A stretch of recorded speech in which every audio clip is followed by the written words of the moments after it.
Hola, vamos a compartir juntos algunos aspectos de una historia particularmente interesante que nos enseña muchas cosas de nuestra parashá esta semana, Parashat Baalot-Ha. Bueno, el capítulo es uno de los capítulos de esta parashá al que me quiero referir, es un capítulo muy intenso. El pueblo de Israel está protestando, es uno de los textos que se refieren a la narrativa de las protestas en esta parte del libro de Números. Bueno, en el capítulo al que me voy a referir, que justamente es el capítulo 11, refiere que el pueblo de Israel estaba protestando fuertemente contra Moshe, porque no estaban contentos con lo que estaban comiendo, inclusive estaban tan excitados que contaban que extrañaban las cosas maravillosas que comían en Egipto. Por supuesto, una realidad totalmente desvirtuada, porque en Egipto habían sido absolutamente esclavos, o sea que no la pasaban fantástico. Por ese motivo se fueron de ahí, ¿no es cierto?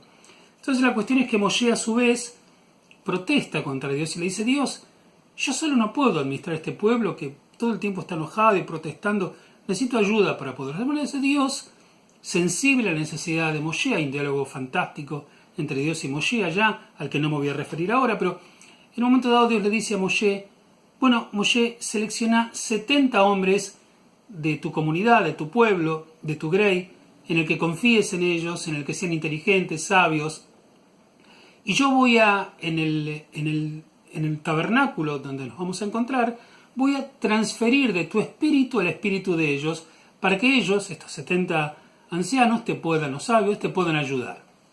Bueno, felizmente Moshe iba a tener ayuda. Él construye una lista con 70 nombres, y aparentemente, según lo que uno puede deducir del texto, es que de los 70 nombres, 68 fueron al tabernáculo, y dos se quedaron en el campamento.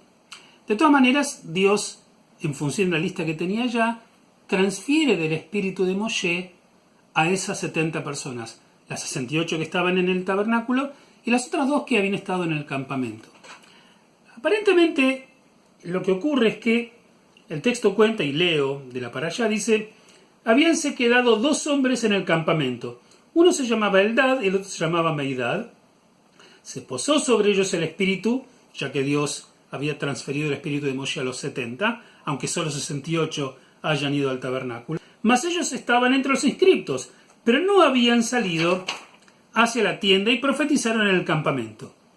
Uno de los asesores, una de las personas, uno de los jóvenes que estaban en aquel lugar, empieza a correr y le anuncia a Moshe y le dice: Eldad o Meidad están profetizando en el campamento, como queriendo decir, están profetizando en el campamento sin que tú, Moshe, hayas autorizado que comiencen a profetizar. Se supone que estos 70 venían a ayudarte. Bueno, hay 2 de ellos que comenzaron de manera díscola, de alguna manera, de manera crítica, a comenzar a hacer su trabajo sin haberte consultado a vos.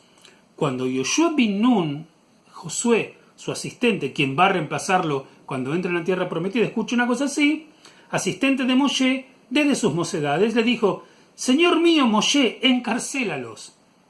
Entonces Moshe contesta y le dice: ¿acaso, Yoshua, estás tú celoso por mí?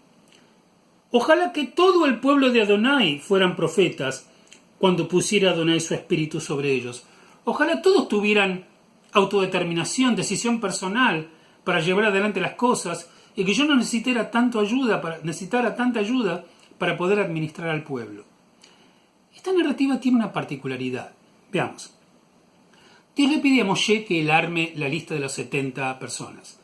68 van, que fueron convocados, y 2 no fueron.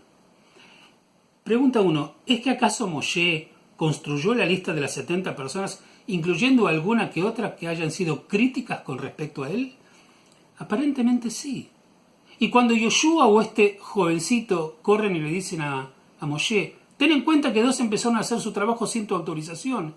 Y Moshe dice: ojalá todo el mundo tuviera inspiración personal para tratar de llevar adelante su propia energía, su propia fuerza y su propio criterio para hacer las cosas y mejorar la realidad del pueblo.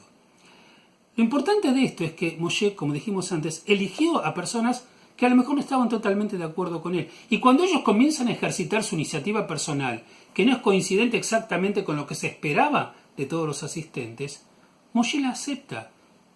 Y no quiere ni encarcelarlos porque son oposición, ni los quiere castigar porque no tuvieron el reparo, que tal vez hubiese sido correcto, de consultar con él primero antes.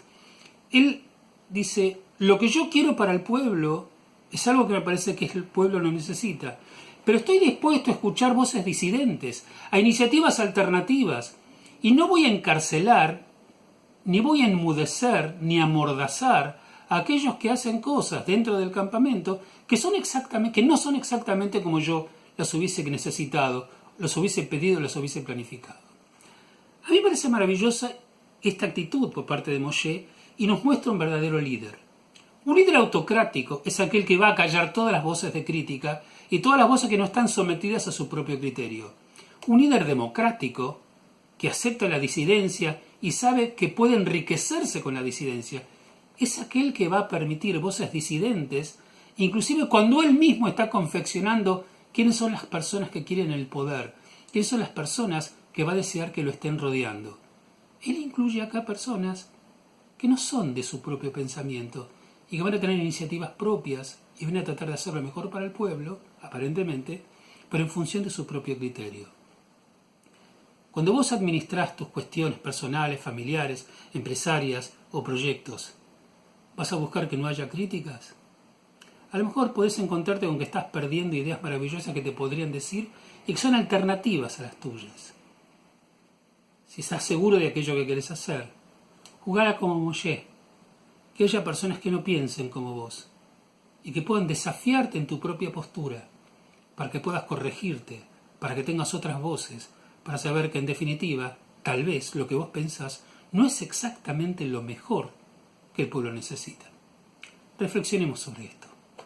Shabbat Shalom, Umevorach para todos.